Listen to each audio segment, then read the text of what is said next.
Hey everybody, welcome back. The Yankees are in Tampa Bay to take on the Rays. Let's hope it goes better than it did for Steve Irwin.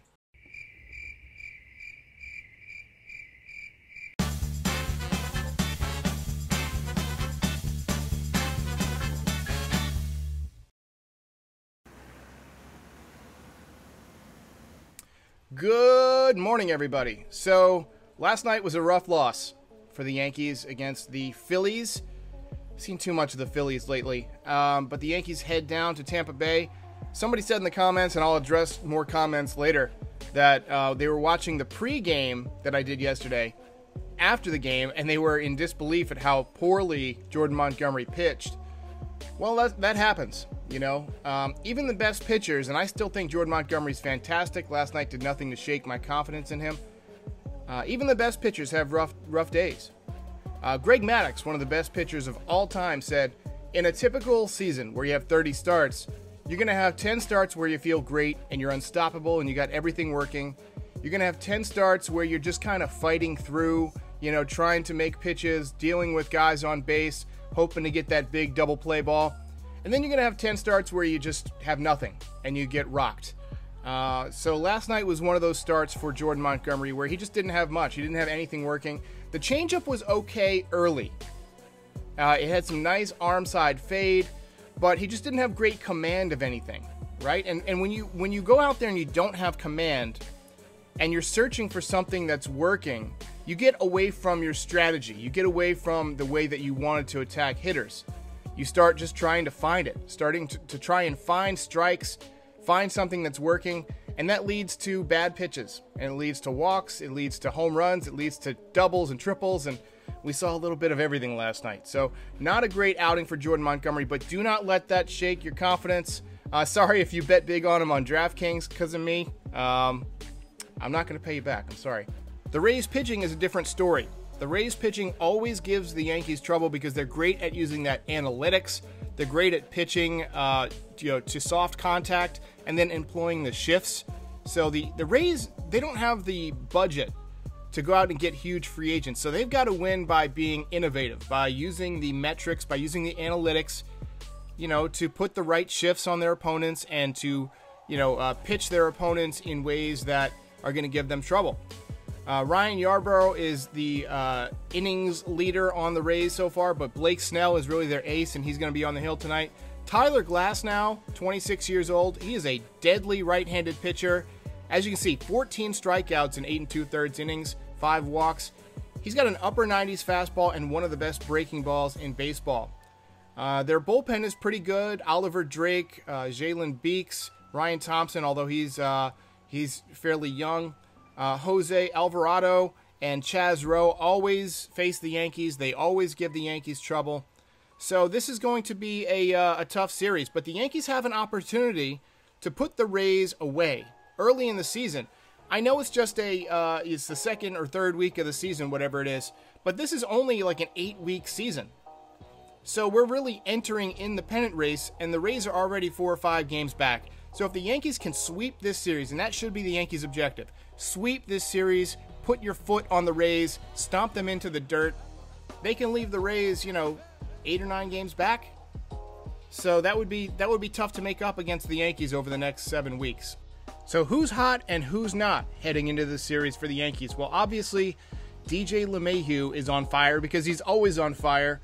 Batting .429 to start the season with 2 home runs, 18 for 42. Gio Urshela swinging the bat very well, does not want to give up that third base job. .324 with 3 home runs and 10 RBIs. He's got 12 hits and 37 at-bats. And Aaron Judge, he is still red hot, even though he struck out last night in a pinch hitting at-bat. 13 for 43, that's .302. 7 home runs in the first 11 games, 17 ribbies. And ice cold, Gary Sanchez, 3 for 23, .097, 18 strikeouts. He did hit his first home run last night, in case you missed it. He went the opposite way. It was not really crushed. It was more of a high fly ball that just kind of carried out. But I feel like he had a good swing in his last at-bat in the 9th inning. He popped up, but he was right on it. So Gary Sanchez, I think, might be ready to break out. That's the second time this year I've said that. Let's hope I'm right this time. Aaron Hicks, 6 for 29. That's a 207 batting average, 8 strikeouts. Look, he's not a guy who's going to ever hit for a high batting average. The Yankees like him because he works the count. He plays pretty good defense, even though he's messed up a couple times this year. And he has occasional power, so he'll run into the occasional 3-run home run like we saw against Justin Verlander in the postseason last year, like we saw against the Orioles earlier this year. But so far, not a ton of damage for Aaron Hicks. And Gleyber Torres, he's my pick to click tonight. He's 5 for 38. That's a 132 batting average, just 8 strikeouts. We've never really seen him struggle this much since he arrived in the big leagues. He's just been great from day one. So it's just kind of shocking to see him get off to such a slow start.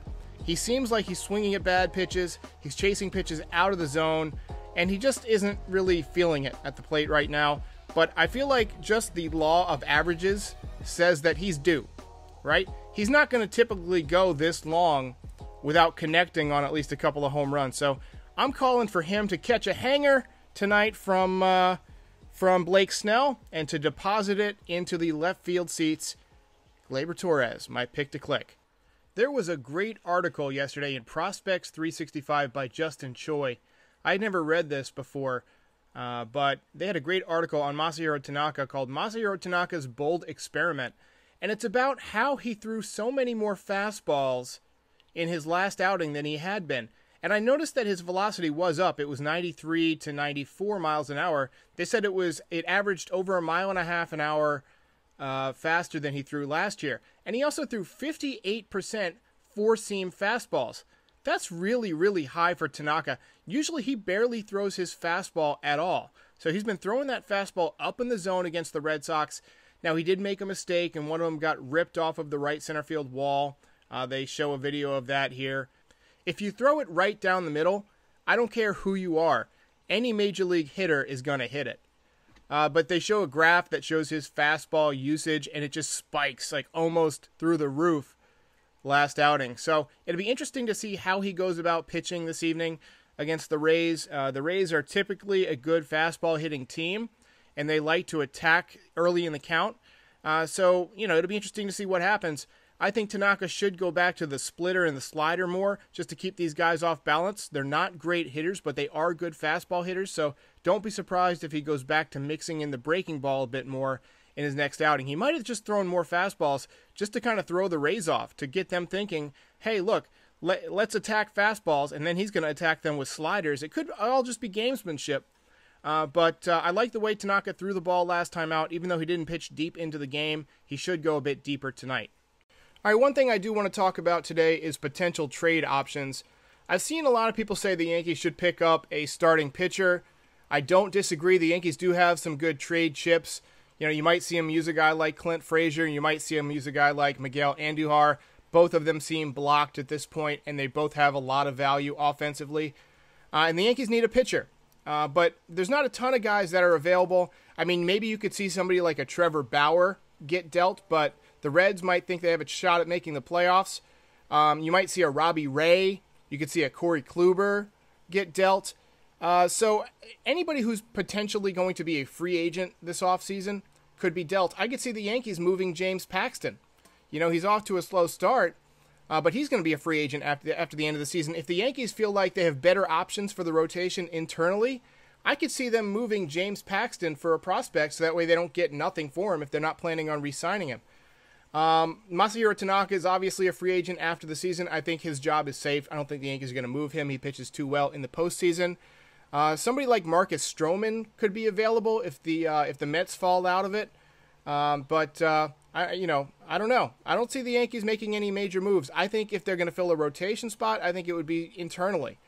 I could see them going out and getting somebody for the bullpen, somebody like a Blake Trinan or a Alex Colomé or an Andrew Miller, somebody who's going to be a free agent. I like the idea of Andrew Miller because he's really tough on lefties. So that kind of neutralizes the right field porch during the postseason. Usually didn't work against Greg Bird in 2017. But there are potentially guys that the Yankees could get. But right now I think they're in good shape, and I feel like they have enough depth and they have enough options in AAA for the rotation that they don't really need to make any moves. All right, let's have some fun. Let's read some comments. So this one is from T-Bird. Please don't have this guy in your videos anymore. So the last night's game, I used a guy named Fluva, where it was basically a foreigner trying to explain baseball after watching it. I try and make the loss videos, somewhat funny so that people will watch, because nobody wants to watch the Yankees lose, especially if you're watching a recap, like I do, of a game you just watched. I like to watch the game and then go watch coverage of the thing I just watched. But it's tougher when the Yankees lose. So I wanted to add a little bit of humor. So that was something when I thought the Yankees were probably not going to pull it out. I went ahead and added in a little bit of extra commentary. Somebody said yesterday, Shulam Banda, listening to the pregame, listening to this after Montgomery pitched today, I'm speechless.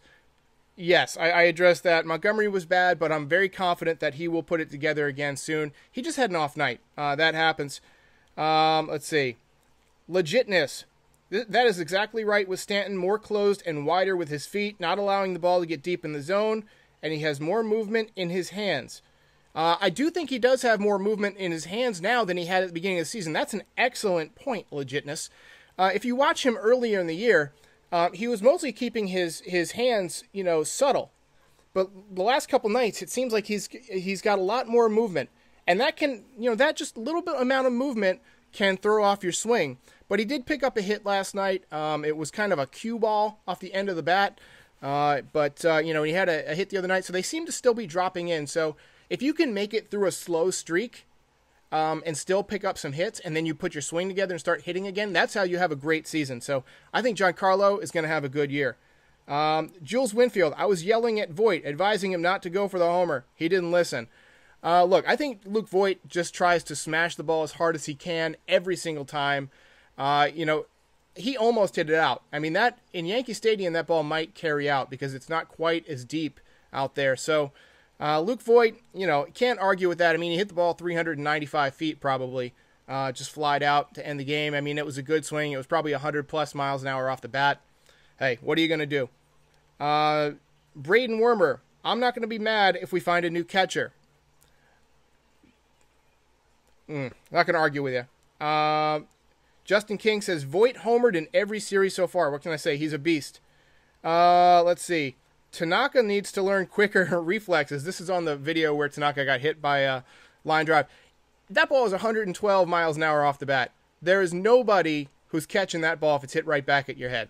So, all right, everybody tune in for the post-game tonight. Yankees try and take the first game of the season series versus the Rays. I'll see you tonight.